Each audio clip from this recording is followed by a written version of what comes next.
Hi, I'm Simon with AppliancePartsPros.com. Today we're going to show you how to repair your appliance. Are you ready? Remember, anytime you work on your appliance, make sure it's unplugged or the circuit breakers are off so there's no chance of electrocution.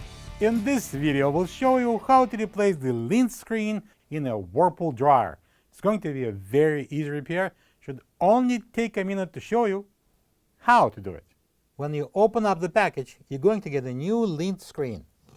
The lint screen is designed to catch the lint that flows through the drum when the dryer is running.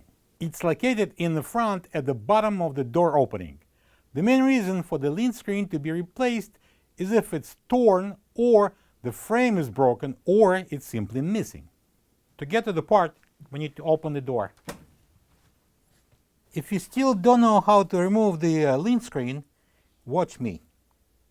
I'm pulling it up and removing.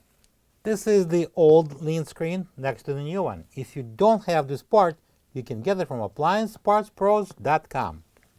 Right, a new filter will be inserted this way and dropped in. Now we can close the door. Plug the dryer in and check if it's drying properly. Thank you for being a part of another successful repair brought to you by AppliancePartsPros.com. For any of your future appliance repair projects, please check out our other videos available on our site, on Facebook, on YouTube, and on Instagram.